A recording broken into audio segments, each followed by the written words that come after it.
오늘 말씀은 출애굽기 2장 1절부터 10절까지의 말씀입니다.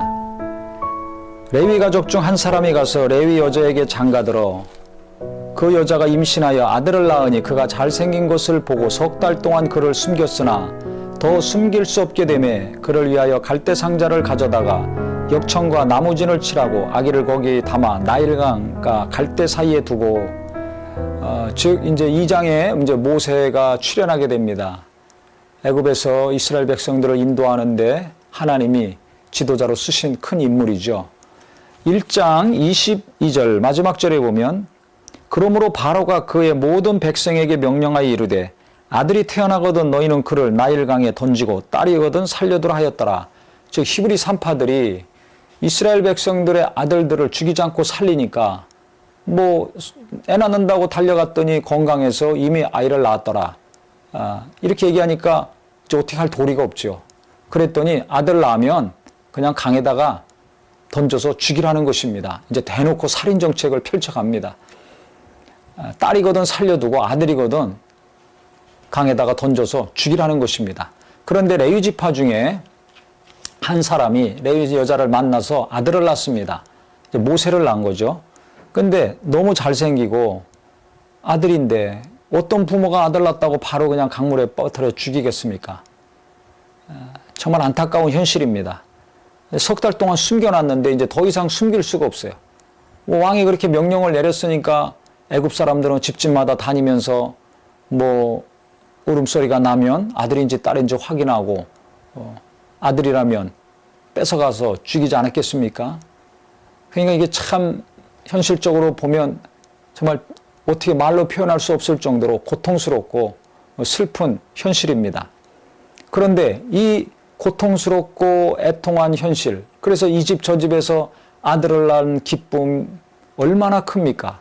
그런데 아들을 낳았을 때는 두려움과 떨림과 슬픈 눈물이 흐를 수밖에 없었을 것입니다. 그런데 이 모세의 어머니와 누이가 대단히 지혜로웠습니다. 이 아들 때문에 큰 근심인데 석 달이 지나서 더 이상 숨길 수 없게 되자 나일강가에 가가지고 갈대를 상자를 만들어가지고 역청과 또 진치를 해가지고 거기에 이 세 달 된 이 아이를 넣어서 이 바로왕의 공주가 목욕하러 오는 시간에 맞춰서 기다리고 있다가 이 갈대 상자를 그 공주 앞으로 떠나보냈습니다. 그러니까 아이를 갖다가 물에 빠져서 죽일 수는 없고 집에 계속 데리고 키울 수도 없고 어떻게 할 것인가 기도를 많이 했겠죠. 그래서 이 어머니하고 누이가 공주가 나올 때 떠내보내면 공주가 이 아이를 보고서 데려다 키우지 않을까 이 생각을 한 것입니다. 근데 이게 적중을 했습니다.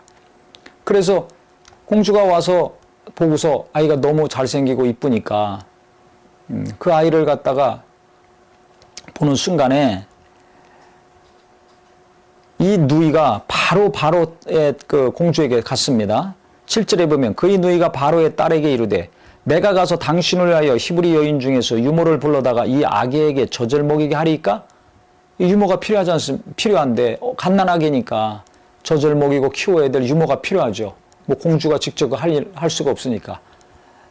그랬더니 이 공주가 뭐라고 그랬냐면 바로의 딸이 그에게 이르되 가라 하매 그 소녀가 가서 그 아기의 어머니를 불러오니 바로의 딸이 그에게 이르되 이 아기를 데려다가 나를 위하여 젖을 먹이라 내가 그 삭슬 주리라 여인이 아기를 데려다가 젖을 먹이더라 그랬습니다. 즉 결국은 아들 살리고 어머니는 삭도 받고 아들을 품 안에서 계속해서 키울 수 있었습니다. 이 놀라운 은혜죠. 현실은 아들을 죽일 수밖에 없고 이별할 수밖에 없는 슬픈 사정이 있지만은 절망하지 아니하고 하나님을 의지하고 하나님의 지혜를 구했을 때 사는 역사가 일어났습니다. 오늘 본문의 말씀을 통해서 아무리 현실이 암담하고 앞날이 깜깜하다 할지라도 내가 정신 차리고 깨어서 하나님을 의지하면 하나님이 놀라운 지혜를 주시고 살 길을 열어주신다는 소망이 있기를 바랍니다. 자녀들의 앞날을 생각할 때 정말 많은 낙심이 되시죠? 노후 대책이 없는데 수명은 길어지고 경제는 어렵고 앞날만 생각하면 한숨이 나오시죠? 오늘 말씀을 통해서 위로받으시고 내가 하나님을 끝까지 의지한다면, 하나님께 지혜를 구한다면 하나님은 이와 같이 사망에서 생명으로 인도하시는 은혜를 내게 베푸시고 내 자녀에게 내 앞날에 이루어 주신다는 믿음이 있으시기를 바랍니다. 그래서 어머니가 돈 받아가면서 자기 아들 키웠습니다. 그 아기가 자라매 바로의 딸에게로 데려가니 그가 그의 아들이 되니라. 그가 그의 이름을 모세라 하여 이르되 이는 내가 그를 물에서 건져내었음이라 하였더라 그랬습니다. 모세라는 히브리 이 이름의 뜻은 건져내다는 뜻입니다. 그러니까 갈대 상자에서 건진받아서 이제 바로의 아들이 돼서 이 놀라운 강대국 애굽의 궁에서 이제 교육을 받고 자라게 됩니다. 결국은 어떻게 됩니까? 이스라엘 백성들을 건져내는, 애굽에서 건져내는 지도자가 되죠. 하나님이 이 장에 이 모세를 이제 등장시키셨는데, 이 모세를 통해서 우리가 잘 알아야 될 것은 하나님이 죽을 자를 살리셨는데 그 배경에는 지혜로운 여인들이 있었다는 사실입니다. 그래서 우리 남편 되시는 분들 기도 많이 하고 겸손하고 지혜로운 아내의 말이라면 잘 들으시기 바랍니다. 여자들 말 무시하는 남편들이 많이 있습니다. 남편이기 때문에 무시하고 자존심 상해서 무시하고 성질 내지 마시고, 어떻게 보면 여자들이 더 객관적으로 정확히 보는 때가 많이 있습니다. 그래서 맞는 말이라면 잘 들으시고, 또 가정에서 여러 가지 어려운 일이 있을 때 부부간에 또 부모 자식 간에 대화를 많이 하시고 뜻을 모으고 지혜를 모으셔서 이 어려운 현실을 잘 헤쳐나가고 더 하나님을 의지함으로 말미암아 이와 같이 하나님이 모세를 준비시키시고 살리신 것처럼 우리 하나님께서 가정을 살리시고 사업도 살리시고 자녀도 살리시고 교회도 살리시는 놀라운 은혜가 있기를 예수 이름으로 축원합니다.